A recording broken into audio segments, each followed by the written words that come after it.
This is the heartbeat of human services, a peek into the inspiring stories of our community and all things DHS.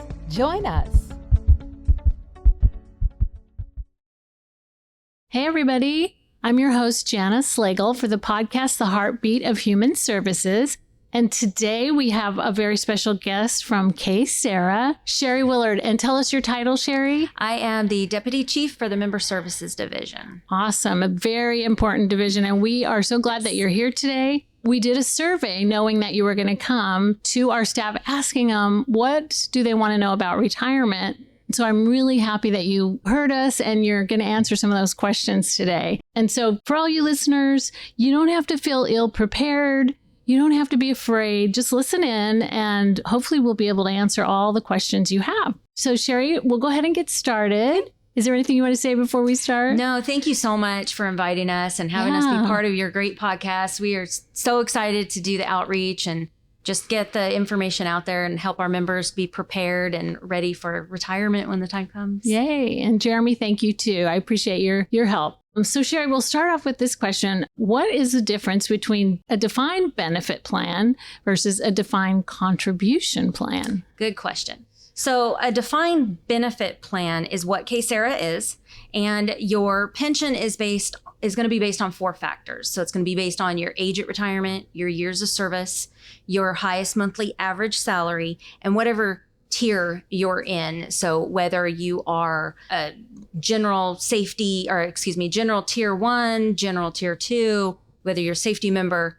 And so then that benefit is going to be paid to you for the rest of your life. Whereas a defined contribution plan is like an IRA or 401k or deferred comp, VOYA. They are a defined contribution plan. So your pension or whatever benefit you're going to get is determined on how much money you've paid in, how the market does, and then you could potentially outlive that money eventually. So the pension is something you're going to get every month until you die? Yes. And the other plan that's the defined contribution plan? Yeah, the defined contribution is like VOYA. Okay. So it's that's determined like on how much you put in. Yeah. Okay, got you. All right. Yeah. So that's very helpful. Do employees have to pay into KCERA? Yes, it is mandatory. So if you are appointed to a full-time 40-hour or more per biweekly position, you are going to be a KCERA member. It's mandatory. That's been decided between your union and the board. And so you will pay into KCERA. Every employee pays in, and that amount you pay in, that contribution that you pay in, will be determined on your gross salary and then any pensionable special pays that you receive. Like if you get longevity or that 6% premium pay tier 2 members receive, that's all pensionable. It's really looking out for us, right? Because if we had to Yes. do it ourselves, we probably wouldn't do it. We'd be like, I need that money. So Yes. this is really good that Yes, the county it does is. this for us. Yeah. It is. I mean, because you're paying a small amount now, because if you think about it, it is a small amount that you're paying out of your check on a pre-tax basis Right. every 2 weeks. And if you put in, 20, 25 years down the road, when you get ready to retire, you're going to get a pension every month for the rest of your life. Oh, I'm so excited for So that. yes, Yay. it's exciting. It's exciting. It is. Thank you. So can a member borrow or take a loan from their KCERA account? No, you cannot borrow from or take a loan. This is one of the other differences between that defined benefit and defined contribution. So as long as you're actively employed, or if you've resigned and you left your funds on deposit and you've established reciprocity to another system within California, those funds have to stay on deposit with us. VOYA, deferred comp, you can take a loan, you can borrow from, you can stop your contributions into VOYA at any time. With KCERA, that defined benefit plan, you cannot do so. Okay. So I did do that with my VOYA plan. I borrowed a little for a big trip I was taking, and then they just took a little bit out each month. So, and you're just paying yourself back. So that does work. So yeah, that's a good explanation of the difference. Does a member get back the money they paid into KCERA if they resign or get terminated? You can elect to withdraw those funds. So if you, like I said before, if you're actively working or you establish reciprocity, you can't.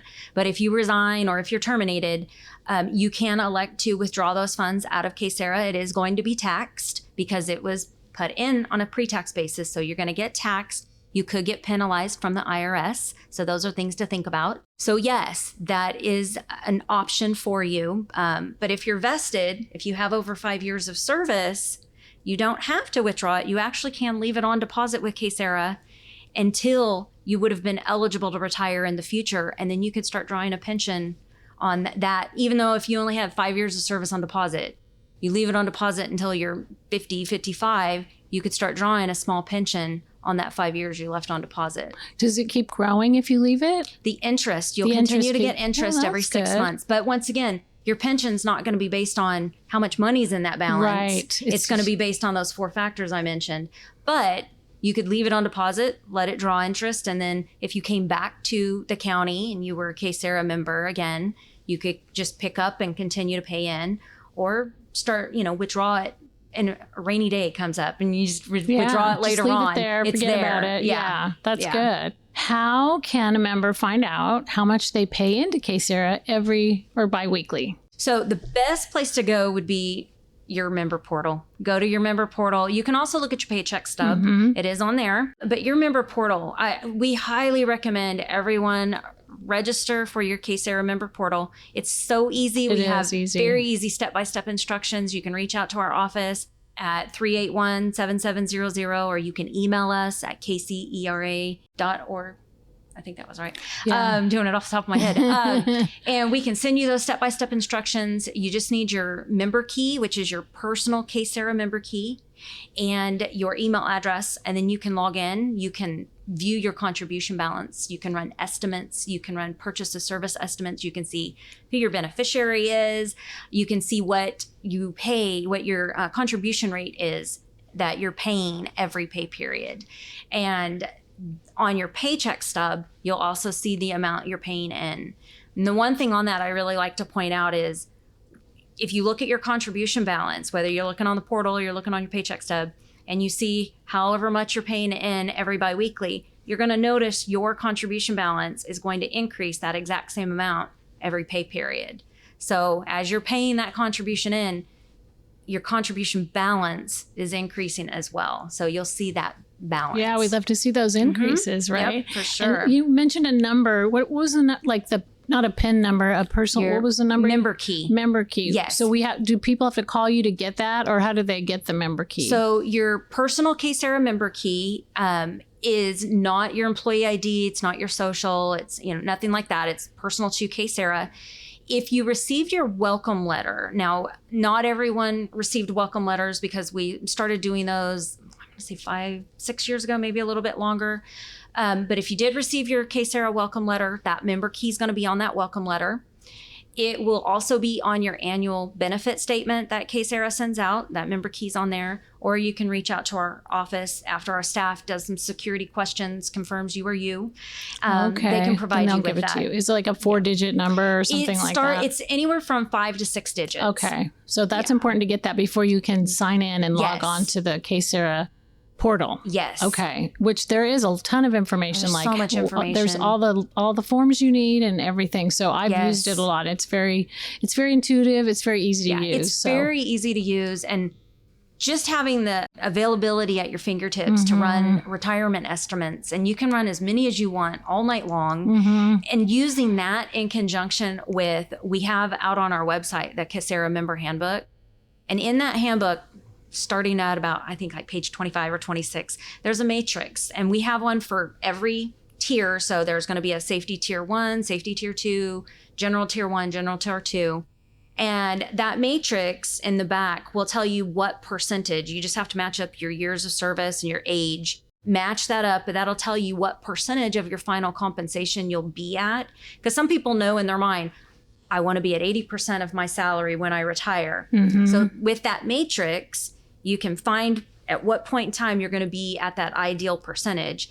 And then out on the website, out on the portal, you can run those estimates using whatever that date would be for you when you hit that point in time. Okay. And it'll give you an estimate of what your pension would be, which would be X percentage. I didn't use the matrix. I just would go in and do different ages and different things and see what it showed me. But that's a good, so how do they get the matrix? Where did you say that was? It's out on our website. It's on your if you go to the publications, if you just, in the search bar, just type in handbook, member handbook, go to the publications. It'll be on page Yeah, the KCERA Okay. member handbook starts about page 26, I think. Okay, It is. that's great. But it is easier in my opinion, to just put in your age. Oh, yeah. And then you can look at the dates, and it's very nice. Yeah. And it helps you kind of set goals. Okay. Does. But the one thing that does change is that if you get a raise, it's going to change. It's going to go Exactly. up, right? So you can. Yes. And that's the one thing that you can project your salary when you're running those estimates. Just keep in mind the information that's in the portal, it's pulling from our actual pension system. So when you speak to someone on the member services staff and they actually run an estimate for you, or they're looking at your information, the salary and service that they're looking at is the exact same information. That snapshot you're seeing in the portal is the same. The system will only provide the salary up to the last paycheck you received. It can't project that salary. Right. So when you run those estimates, you got to keep that in mind, that it's only using the last 12 months or 36 months. But you can always, override that when you run that estimate and Right. project that salary out for yourself. So hopefully the longer you stay working for the county, your salary is going to go up. Yes. You're going to continue to get increases, and your pension will be higher. You mentioned taxes just briefly, and are they taxed on the pension? Yes, when they go to retire, because your contributions are on a pre-tax basis, then yes, your Okay. pension is going to be subject to federal and state taxes.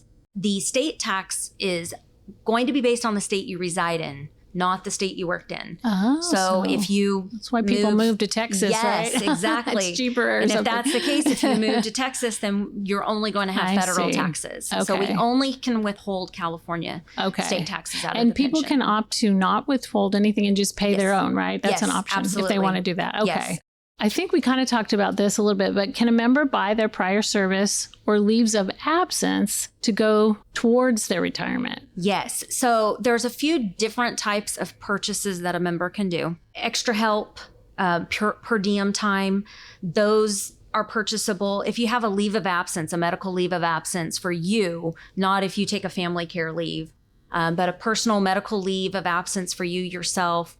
Or if, like the situation I mentioned previously, if you previously worked for the county as a full-time employee, you resigned, you withdrew those funds, and now you're back, you could redeposit that prior service. So purchasing that service or redepositing that prior service will go towards your retirement. It'll enhance that benefit. It will give you that extra service credit. Obviously, it only goes towards retirement. It doesn't go towards anything else like health benefits or accruals for sick leave and seniority and stuff. Right. But you most definitely can if you have that available. And the great thing about the portal is you can run those purchase service estimates in the portal as well, so that you can see how much time total it calculates out to and what the cost is. And just on a personal level, 10 years ago, I broke my leg and it was really, really bad. So I was out for 3 months. So when I went to retire, the dates were a little off. So then that's when I learned, I need to buy back 3 months of time. Or Yes. it only boiled down to like one pay period because people were kind and donated the, cat leave. Yes, they did the catastrophic leave. But that was interesting. I didn't know how much it would be. It wasn't nearly as much as I thought. And they just deducted it from my paycheck. Yes. So if you were out, like you said, on a personal sick leave and you want to catch up with Yes. that, there's a process for that. And you could even do it now before you retire, right? It's probably better. I highly recommend, if you've got any type of service that you're interested in purchasing, do it sooner rather than later, because procrastination is not your Yes. friend when it comes to purchases, because interest accrues every 6 months. So every 6 months it gets more expensive. more. Yes. And so people that are extra help, let's say someone starts now and they're extra help and then next year they get permanent. You're saying they could buy back that time Yes. and that could add to their pension. Yes. Okay. And the great thing with that is, as you know, while they're extra help, they're not KCERA members, so they're not paying into our system. That's why they would be able to purchase it once they become permanent. But while they're extra help, they're paying into deferred comp.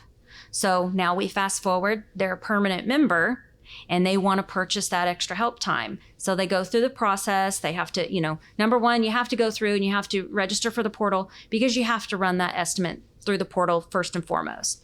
If you decide that, yes, I do want to purchase it, then you do your official request. You fill out the form and you submit that to KCERA. We'll do the official final calculations, provide you with what the final cost is, and then your payment options.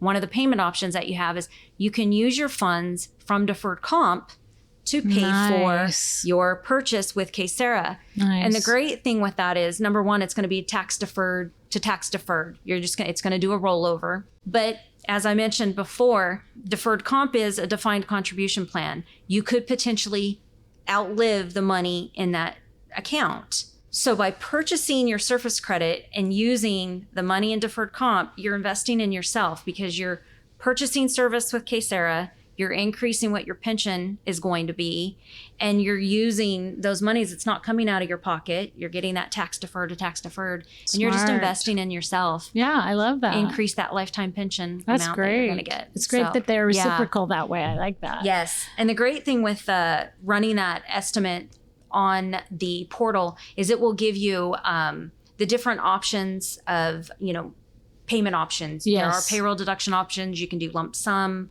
You can even use your vacation sick leave accruals. That one is... Yeah, that it was like one time you could do that maybe? Yeah. Okay. Because what's going to happen is if you do that, the auditors will take the monetary amount of your accruals, tax it about 42%, and then whatever's left is what's available for you to use. So it's not the best option, it's not maybe, the best financially. option. Payroll deduction, lump sum, or the deferred comp is really ideal.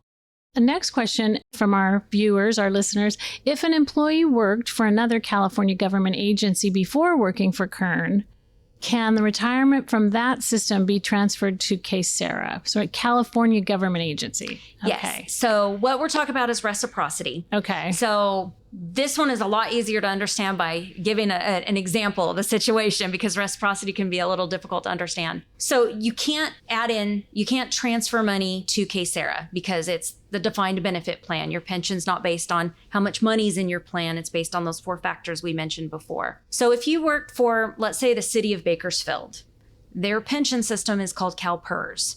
That's the state of California. And so if you worked for them, and you resigned and you started almost immediately working for the county of Kern, and you became a full-time member, you're entered into KCERA, and you started with us you entered our system within a month from when you terminated with the city of Bakersfield. You leave your funds in service on deposit with CalPERS. And when you start with KCERA, we are going to establish incoming reciprocity into our system. So what that does is the service that you have in that other agency will go towards your eligibility for retirement and your vesting with KCERA, and vice versa. So if you had, let's say, 2 years with the city of Bakersfield, you start with KCERA. Once that reciprocity gets established, you now have 2 years already towards your retirement eligibility and your vesting. But the biggest thing is if the tier that you're in, your contribution rate for KCERA, if it's age-based, we'll use your entry age into that other system as opposed to your current age. So it would be younger, and the younger you are, the lower your contribution rate. The best benefit with the reciprocity is when you get ready to retire, though, because your combined service in both systems goes towards your eligibility for retirement. And when you get ready to retire, you're going to get 2 pension checks. You're going to get one from that other agency. So CalPERS, or if you were at San Diego County or Ventura County, Fresno County, it has to be within California. You're going to get a pension from that system for whatever years you had with them based on whatever tier and formula you're subject to in their system. You're going to get a pension check from KCERA for your years with us based on your tier and formula with us, but we're going to share salaries. So if your salary with us, with Kern County, is higher than the salary that you had in the other agency, they're going to use our salary to calculate your pension. Wow. Even if it's nice. double the amount. And it would be the same if it was reversed. So if you were to leave Kern County and go to another agency within California, you could establish outgoing reciprocity. And the same thing, if you had, a couple years with us, you establish that reciprocity. And when you get ready to retire concurrently, if their salary is higher than the salary you had when you worked for Kern County, we will use that salary to calculate your pension with us. Wow. So, yeah. It pays to work for the government. It does. And that was the whole benefit. I mean, the whole reason why they put reciprocity into play is to promote, continuing the government in civil service. Right. The civil service, for sure. That's good. So you have to make sure there are a couple of rules. You cannot have any overlap in service. So you can't be, working let's for say, two jobs. yes. So you have to be completely severed from that one employer before you start with the other. Yeah. You can't take 2 weeks vacation, and while you're on vacation with them, start with the other agency. You can't do that. Do that. And then you have to become a contributing member into the other agency within 6 months or less from when you terminated with the other. Good to know. Yeah. And you said this a couple times, but what is vesting? Vesting is your very first milestone with KCERA. So that's when you hit your 5 years of service. 5 years. Okay. Yes. So the reason why vesting is important, and as I already alluded to, the reciprocity and purchasing service, certain service. The one service I didn't mention was military time or prior, governmental agency. Those are available to purchase as well. So if you had, 4 years of military time, you could purchase that as prior public service. But purchasing prior public service doesn't go towards vesting, only county service, the ones I previously mentioned. Purchasing prior county service and reciprocity, as well as your regular physical service, all will go towards your 5-year vesting point. Once you hit that 5 years, if you were to resign and move out of state or go work private sector, that's where you can defer your retirement to a later date when you would have been originally eligible to retire had you continued working and worked all the way up until your retirement age or years of service. Wow. Okay. And so then at that point, you years. could defer that retirement and start drawing a pension later down the road on however many years you left on deposit. Great. So the vesting is definitely your first milestone. That's huge. Vesting is important. Yes. So we are going to continue the conversation in our next episode where we'll talk about what does it mean? What do these percentages mean? When am I eligible to retire? And some of the other questions you asked. So thank you for joining us today. And Sherry, we will do another episode soon. Thank you. Thank you so much. Thank you for joining us for the Heartbeat of Human Services podcast today. We hope you'll join us next time.